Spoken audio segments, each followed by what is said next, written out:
ശരി, ഷിനോജാണ് വിവരങ്ങൾ നൽകിയത് ദുബായിൽ നിന്നും.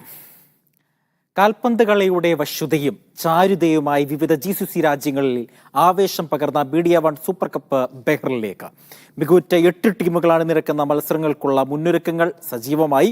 2 ദിനങ്ങളിലായി ബഹ്റിനിലെ സൂപ്പർ കപ്പിന്റെ കളിയാരവങ്ങൾ മുഴങ്ങും.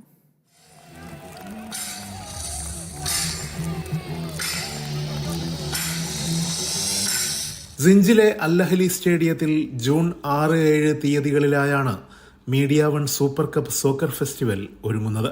കരുത്തരായ 8 പ്രമുഖ ടീമുകൾ ഫുട്ബോൾ പ്രേമികൾക്ക് ആവേശം പകർന്ന് കളിക്കളത്തിൽ കാൽപന്ത് കളിയുടെ വീറും വാശിയും നിറക്കും. ബഹ്റൈൻ ഇന്ത്യ ഫുട്ബോൾ അസോസിയേഷനുമായി സഹകരിച്ചാണ് സിഞ്ചിലെ അൽ-അഹ്ലി സ്റ്റേഡിയത്തിലെ വിശാലമായ കളിക്കളത്തിൽ ചൂടും ചൂരും നിറഞ്ഞ ഫുട്ബോൾ മാമാങ്കം ഒരുക്കുന്നത്. ജൂൺ 6 വ്യാഴാഴ്ച രാത്രി 8:30 ടീമുകളുടെ മാർച്ച് പാസ്റ്റോടെയാണ് സൂപ്പർ കപ്പിന് ഔപചാരികമായ തുടക്കം കുറിക്കുക. വെള്ളിയാഴ്ച വൈകിട്ട് 6 മണി മുതൽ വൈവിധ്യമാർന്ന വിനോദ പരിപാടികൾ, പാചക മത്സരങ്ങൾ, കലാപ്രകടനങ്ങൾ എന്നിവയും ടൂർണമെന്റിനോടൊപ്പം ഒരുക്കും. വീറും വാശിയും നിറഞ്ഞ ഫുട്ബോൾ മത്സരങ്ങളോടൊപ്പം വിവിധ കലാപ്രകടനങ്ങൾ ആസ്വദിക്കാനുള്ള അവസരം കൂടിയായി മാറും super cup soccer festival. Siraj Pallikkara, Media One, Bahrain. എണ്ണിപ്പറയും ഓരോ വോട്ടും. June 4 Media വണ്ണിനൊപ്പം.